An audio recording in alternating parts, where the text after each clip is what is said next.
NDA ಮೈತ್ರಿಕೂಟಕ್ಕೆ ಬಿಹಾರದ ವಿಜಯ ಹಾರ ಹಾಕುವಂತಹ ಸಮಯ ಬಂದಿದೆಯಾ? ನಿಮೋ ಎಫೆಕ್ಟ್ ಅಂತ ನಾನು ಆಗಲೇ ಹೇಳ್ತಾ ಇದ್ದೆ. ನಿತೀಶ್ ಪ್ಲಸ್ ಮೋದಿ ಆ ಎಫೆಕ್ಟು ಸುಂಟರ್ ಗಾಳಿಯನ್ನು ಎಬ್ಬಿಸಿದೆ. ಸುಂಟರ್ ಗಾಳಿ ಸೃಷ್ಟಿಯಾದ ಮೇಲೆ ಇರ್ತಾರ ಸುತ್ತಮುತ್ತ ಇದ್ದವರು? ಇಲ್ಲ, ಕೊಚ್ಕೊಂಡು ಹೋಗ್ತಾರೆ ಅಥವಾ ತೇಲ್ಕೊಂಡು ಹಾಗೆ ಹೋಗ್ತಾರೆ. ಆ ಸ್ಥಿತಿಯಲ್ಲಿ MGB ಇದೆ. 68 ಕ್ಷೇತ್ರಗಳಲ್ಲಿ ಮುನ್ನಡೆಯನ್ನು ಕಾಯ್ದುಕೊಳ್ಳೋಕೆ ಸಾಧ್ಯ ಆಗ್ತಿದೆ.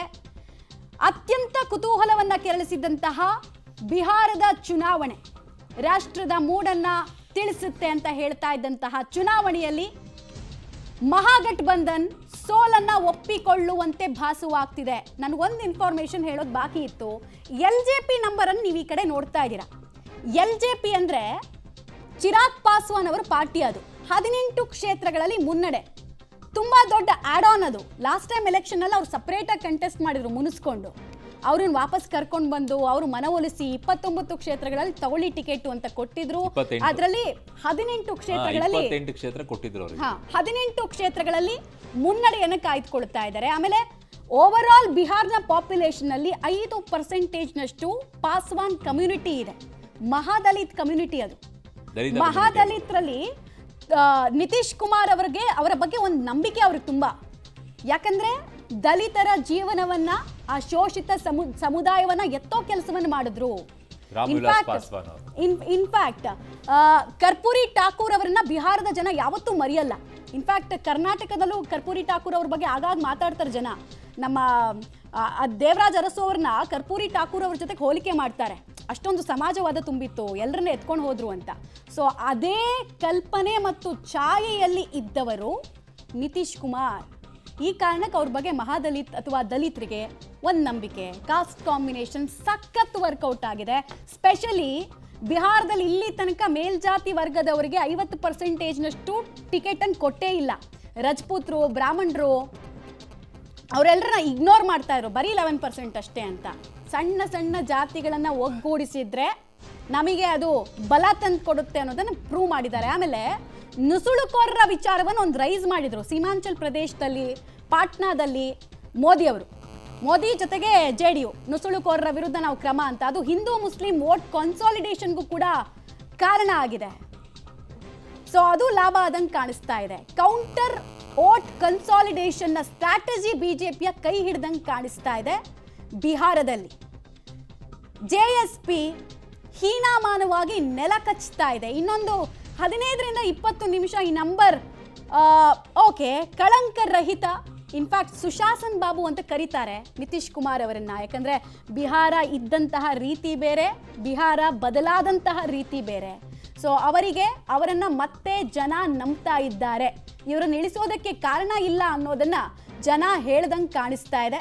ಸವಾಲುಗಳ ಶಿಖರವನ್ನ ಮೆಟ್ಟಿದ್ರು. ಟೈಗರ್ ಅಭಿ ಜಿಂದಾ ಹೇ ಅಂತ ಅವರ ಅಭಿಮಾನಿಗಳು ಹೇಳ್ಕೊಳ್ತಾ ಇದ್ರು. ನಿತೀಶ್ ಯುಗಾಂತ್ಯ ಅಂತ ಅಂದವರಿಗೆ ತಕ್ಕ ಉತ್ತರವನ್ನ ಕೊಟ್ರು. ನಿಮಗೆ ನಿತೀಶ್ ಅವರ ರಾಜಕಾರಣ ಇದಿಲ್ಲ, ಅತ್ಯಂತ ಅದೃಷ್ಟ ರಾಜಕಾರಣಿ ಅಂತ ನಿತೀಶ್ ಕುಮಾರ್ ಅವರನ್ನ ಕರೀತಾರೆ. ಆಮೇಲೆ ಯಾವಾಗ ಅವ್ರ ಕರಿಯರ್ ಮುಗಿದೋಯ್ತು, ಹೀಸ್ ಫಿನಿಶ್ಡ್ ಅಂತ ಜನ ಮಾತಾಡ್ತಾರೆ. ಆಗ ಅವರು ಫಿನಿಕ್ಸ್ ಪಕ್ಷಿ ಅಂತ ಬರ್ತಾರೆ. ಈ ಸಲ ಚುನಾವಣೆಯಲ್ಲಿ ಫಸ್ಟ್ ಫೇಸ್ ಆಗೋ ತನಕ ಕೂಡ ನಮಗೆ ತೇಜಸ್ವಿ ಯಾದವ್ ಅವರು ಪಾಪ್ಯುಲರ್ ಮುಖ್ಯಮಂತ್ರಿ ಅಂತ ಕಾಣಿಸ್ತಾ ಇದ್ರು. ಬಟ್ ಯಾವಾಗ ಇಡೀ ಟೇಬಲ್ ಟರ್ನ್ ಆಯ್ತು ಗೊತ್ತಾ? 10,000 ಮಹಿಳೆಯರ ಅಕೌಂಟ್ಗೆ ಬಿದ್ದಾಗ ಮಹಿಳೆಯರ ಓಟ್ ಸ್ವಿಂಗ್ ಆಯ್ತು. ಮಹಿಳೆಯರ ಓಟ್ 7%ನ ಲಾಭ ಯಾವ ಪಕ್ಷಕ್ಕಾಗತ್ತೆ? ನಿತೀಶ್ ಅವ್ರಿಗೆ ಆಗ್ಬೋದಾ ಅಂತ ಒಂದು ಪ್ರೆಡಿಕ್ಷನ್ ಇತ್ತು. ಅದು ವರ್ಕೌಟ್ ಆದಂಗೆ ಕಾಣಿಸ್ತಾ ಇದೆ. ನಿತೀಶ್ ಕುಮಾರ್ ಅವರು ಬಂದ ಮೇಲೆ ನಾವು ಆರಾಮ್ಸೆ ಆಚೆ ಹೋಗ್ಬೋದು. ಕ್ರೈಮ್ ರೇಟ್ ಕಡಿಮೆ ಆಗಿದೆ. ಈಗಲೂ NCRB ರೆಕಾರ್ಡ್ನಲ್ಲಿ ಬಿಹಾರ ಟಾಪ್ 5ನೇ ಅತ್ಯಂತ ಹೆಚ್ಚು ಕ್ರೈಮ್ ಆಗೋ ರಾಜ್ಯಗಳಲ್ಲಿ. ಆದರೆ ಕಡಿಮೆ ಆಗಿದೆ. ಮತ್ತೆ ರಾಜಕಾರಣಿಗಳು ಅವ್ರ ಮನಸ್ಸೋ ಇಚ್ಛೆ ಆಡಲ್ಲ. ಸೊ ಎಲ್ಲ ವಿಚಾರಗಳು ಕನ್ಸಿಡರ್ ಆದಂಗೆ ಕಾಣಿಸ್ತಾ ಇದೆ. ನೋಡಿ, ಯಾವುದೇ ರಾಜ್ಯಕ್ಕಾದರೂ ಅಷ್ಟೇ, ಅದು ಉತ್ತರ ಪ್ರದೇಶ ಆಗಿರಲಿ ಅಥವಾ ಬಿಹಾರ ಆಗಿರಲಿ, ಇಲ್ಲೆಲ್ಲ ಜನ ಫಸ್ಟ್ ಬಯಸೋದು ಕಾನೂನು ಸುವ್ಯವಸ್ಥೆ ಸರಿಯಾಗಿದೆಯಾ ಇಲ್ವಾ ಅಂತ. ಯೋಗಿ ಆದಿತ್ಯನಾಥ್ ಅವರು ಪದೇ ಪದೇ ಆಯ್ಕೆ ಆಗೋದಕ್ಕೆ ಅದೇ ಕಾರಣ. ನಿತೀಶ್ ಕುಮಾರ್ ಅವರಿಗೂ ಕೂಡ ಅಭಿವೃದ್ಧಿ ಪ್ಲಸ್ ಕಾನೂನು ಸುವ್ಯವಸ್ಥೆ. ಸುಶಾಸನ್ ಬಾಬು ಅಂದರೆ ಅದೇ. ಅಲ್ಲಿನವರೆಲ್ಲ ಅವ್ರನ್ನ ಚಾಚಾ ಅಂತಾರೆ, ನಿತೀಶ್ ಬಾಬು ಅಂತಾರೆ. ಸೊ ನಿತೀಶ್ ಬಾಬು. ಆಮೇಲೆ ಅವ್ರ ಎಜುಕೇಷನ್ ಕೂಡ ಅಷ್ಟೇ. ಇಂಜಿನಿಯರ್ ಅವರು. ಎಲ್ಲರ ಓದಿನ ಬಗ್ಗೆ ಎಲ್ಲ ರಾಜಕಾರಣಿಗಳು ಟೀಕೆ ಮಾಡ್ತಾರೆ, ಬಟ್ ಇವ್ರ ಓದಿನ ಬಗ್ಗೆ ಯಾರು ಟೀಕೆ ಮಾಡಲ್ಲ. Because is a graduate. ಬಿಹಾರದಂತಹ ರಾಜ್ಯದಲ್ಲಿ ಒಬ್ಬ ಗ್ರಾಜ್ಯುಯೇಟ್ ಮುಖ್ಯಮಂತ್ರಿಯನ್ನ ನೋಡ್ತಾ ಇರೋದೇ ನಮ್ಮ ಸೌಭಾಗ್ಯ ಅಂತ ಇಂದಿನ ಯೂತ್ಸ್ ಹೇಳ್ತಾ ಇದ್ರು ಅಲ್ಲಿ. ಈ ಎಕ್ಸಿಟ್ ಪೋಲ್ ಎಲ್ಲ ಆದಾಗ ಕೆಲವ್ರನ್ನೆಲ್ಲ ಅಲ್ಲಿ ಚಾನೆಲ್ನವರೆಲ್ಲ ಮಾತಾಡಿಸಿದಾಗ ಅವ್ರು ಹೇಳ್ತಾ ಇದ್ರು, ಕಾಲರ್ ಏರಿಸಿದ್ದ RJD ಕಳಹೀನವಾಗಿದೆ, ಕಾಂಗ್ರೆಸ್ ಪಾಳ್ಯದಲ್ಲಿ ಸೂತಕದ ಛಾಯೆ. ಈ ಕಾಂಗ್ರೆಸ್ನ ಪ್ರಸ್ತುತತೆ ಉಳಿಬೇಕು ಹಿಂದಿ ಬೆಲ್ಟ್ ರಾಜ್ಯದಲ್ಲಂದ್ರೆ ಈ ಗೆಲುವು ಅವ್ರಿಗೆ ಮುಖ್ಯವಾಗಿತ್ತು.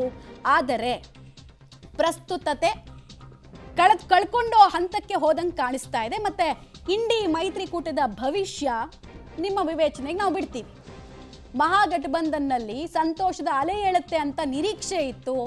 ಆದರೆ NDA ಕಮಾಲ್ ಮಾಡಿದ ರೀತಿಯಲ್ಲಿ ಅವರ ಸುನಾಮಿಯಲ್ಲಿ ಇವರ ಅಲೆ ಏನೂ ಇಲ್ಲ ಅನ್ನೋ ರೀತಿನಲ್ಲಿ ಆಗಿದೆ ಅಷ್ಟೇ. ಎಕ್ಸಿಟ್ ಪೋಲನ್ನು ನಂಬಲ್ಲ, ನೋಡಿ ರಿಸಲ್ಟ್ ಪಕ್ಕಾ ಬರುತ್ತೆ ಅಂತ ಅಂದ್ಕೊಳ್ತಾ ಇದ್ರು. ಬಟ್ ಯಾವುದೂ ವರ್ಕೌಟ್ ಆಗಿಲ್ಲ. ಕಾಸ್ಟ್ ಕಾಂಬಿನೇಷನ್ನಲ್ಲಿ ಮಾಸ್ಟರ್ ಆಗಿದ್ದು, ಸೋಷಿಯಲ್ ಇಂಜಿನಿಯರಿಂಗ್ನಲ್ಲಿ ಮಾಸ್ಟರ್ ಆಗಿದ್ದು ನಿತೀಶ್ ಕುಮಾರ್ ಪ್ಲಸ್ ಮೋದಿ ಅನ್ನೋದು ತಿಳಿದು ಬರ್ತಾ ಇದೆ. ನಾನು ಹೇಳ್ತಿದ್ದೆ ನಿಮಗೆ, BJP 15 ಕ್ಷೇತ್ರಗಳಲ್ಲಿ ಗೆದ್ದು ಬೀಗಿದ MLAಗಳಿಗೆ ಟಿಕೆಟೇ ಕೊಡಲ್ಲ ನಿಮಗೆ ಹೋಗಿ ಅಂತ ಕಳಿಸಿತ್ತು. ಎಲ್ಲರೂ ಅಂದ್ಕೊಳ್ತಾ ಇದ್ರು BJPಗೆ ಈ ಸಲ ಪರ್ಫಾರ್ಮೆನ್ಸ್ ಮಾಡೋದೇ ಕಷ್ಟ ಇದೆ, ಅದರಲ್ಲಿ ಇದೆಲ್ಲ ಬೇಕಿತ್ತಾ ಅಂತ. ಬಟ್ ಎಕ್ಸ್ಪೆರಿಮೆಂಟ್ ಮಾಡಿ ಗೆಲ್ತಿದ್ದಾರೆ ಅವರು. ಅಲ್ಲ, ಇನ್ನೊಂದು ನಾವು ವಿಚಾರದಲ್ಲಿ ಒಂದು ಅವಾಗಿಂದಲೂ ಕೂಡ ಅಬ್ಸರ್ವ್ ಮಾಡಬೇಕಾಗಿರೋದು, ಮಿಸ್ಸು ಮಾಡ್ತಾ ಇದೀವಿ ಇದನ್ನ. ಅದೇನು ಅಂತಂದ್ರೆ, ಒಂದು ಏನೋ ಟ್ವೀಟ್ ಹಾಕಿದಾರಂತೆ ನಿತೀಶ್ ಕುಮಾರ್, ಟೈಗರ್ ಜಿಂದಾ ಹೇ ಅಂತ JDU ಒಂದು ಹಾಕಿದೆ. ಅದು ಹಾಕ್ಬೋದು ಬಿಡಿ, ನೀವೇನ್ ಬೇಕಾದ್ರೂ ಕೌಂಟರ್ ಕೊಡಬಹುದಾಗಿತ್ತು. ಹಂಗಿದ್ದಾಗ ಈಗ NDA ಕಡಿಮೆ ಆಗಿದ್ದಿದ್ರೆ ಟೈಗರ್ ಮರ್ಗಯ್ಯ ಅಂತ ಹಾಕ್ಬೇಕಾ? ಅಲ್ಲ, ಅದನ್ನ ಏನಕ್ಕೆ ಹಾಕಿದ್ರಂದ್ರೆ, ಅಲ್ಲ ಅವ್ರು ಹೇಳ್ತಾ ಇದ್ರು, MGB ಅವರು ಅವಾಗ ಟೀಕೆ ಮಾಡ್ತಾ ಇದ್ರು, ನಿತೀಶ್ ವಯಸ್ಸಾಗೋಯ್ತು, ಓಡಾಡಕ್ಕಾಗಲ್ಲ, ಕೈಯೆಲ್ಲ ನಡುಕ್ತಾ ಇದೆ ಅಂತ ಹೇಳೆಲ್ಲ ತುಂಬಾ ಟೀಕೆಗಳು ಬರ್ತಾ ಇತ್ತು. ಅದಕ್ಕೆ ಅವ್ರು ತುಂಬಾ ಅವರೇ ಕಾರಲ್ಲೇ ಓಡಾಡಿ ಪ್ರಚಾರವನ್ನ ಮಾಡಿದ್ದಿತ್ತು. ಅದಕ್ಕೆ ಅವ್ರು ಹಾಕೊಳ್ತಾ ಇದ್ದಾರೆ. ಅದಿರ್ಲಿ, ಪ್ರತಿಕಾರ ತೀರಿಸ್ಕೊಳ್ಳೋದೆಲ್ಲ ರಾಜಕೀಯದಲ್ಲಿ ಕಾಮನ್, ನಡೆಯುತ್ತೆ. ಬಟ್ ನಾನು ಹೇಳೋದು, ರಾಜ್ಯದಲ್ಲಿ ನಾನು ಮತ್ತೆ ರಾಜ್ಯಕ್ಕೇನೆ ಕಂಪೇರ್ ಮಾಡ್ಕೊಂಡು ಹೇಳ್ತೀನಿ. ಕರ್ನಾಟಕದಲ್ಲಿ 2013ರಿಂದ 2018ರವರೆಗೂ ಕೂಡ ಮುಖ್ಯಮಂತ್ರಿಯಾಗಿ ಸಿದ್ದರಾಮಯ್ಯನವರು ಇದ್ದಂಥ ಟೈಮಲ್ಲಿ ಇಲ್ಲೂ ಕೂಡ ಜಾತಿಯ ಒಂದು ಸಮೀಕರಣವನ್ನು ಮಾಡಿದರು, ಜಾತಿ ಸರ್ವೆ ಅಂತ ಮಾಡಿದರು. ಬಟ್ ಅದನ್ನು ಅನೌನ್ಸ್ ಮಾಡಲಿಲ್ಲ, ಹಾಗೆ ಇಟ್ಕೊಂಡಿದ್ರು. ಸರ್ಕಾರ ಏನು ನಂಬರ್ಸ್ಗಳನ್ನು ನೋಡಬೇಕಾಗಿತ್ತು ಅದನ್ನು ನೋಡಿಕೊಂಡ್ರು.